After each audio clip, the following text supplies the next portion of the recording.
ಅಲ್ಲಿ ಕಡಲೆ ಹಾಕಿದ್ದೇವೆ. ಕಡಲೆ ಯಾವ ರೀತಿ ಇದೆ ನೋಡಬಹುದು. ಇಷ್ಟು ಕಾಯಿ ಹಿಡಿದದೆಲ್ಲ ಈ ರೀತಿ ಕಾಯಿ ಇದೆ ನೋಡಿ.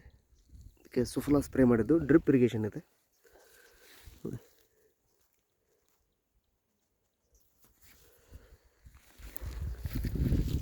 ಈಗ ಸಂಪೂರ್ಣವಾಗಿ ಸುಫಲಾನೇ ಬಳಸ್ತಾ ಇದ್ದೇವೆ. ಇದರಲ್ಲಿ ಮೆಣಸಿನಕಾಯಿ ಕೂಡ ಇದೆ. ಇದು ಕಡಲೆ ಹೊಲದ ತುಂಬ ಇದೇ ರೀತಿ ಇದೆ. ಏಕ ಸಮಾನವಾದ ಕಡಲೆ ಬೆಳೆ ಇದೆ.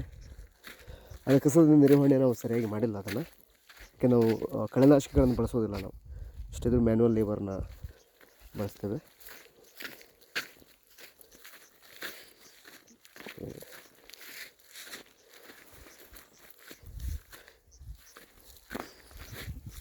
ಇಲ್ಲಿ ಫ್ಲವರ್ ಕೋಸ್ ಕೂಡ ನೋಡಬಹುದು.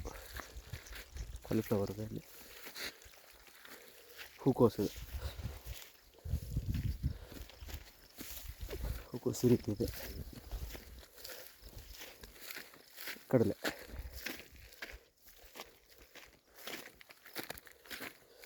ಇಷ್ಟು ಚೆನ್ನಾಗಿ ಕಡಲೆ ಬೆಳೆ ಬಂದಿದೆ.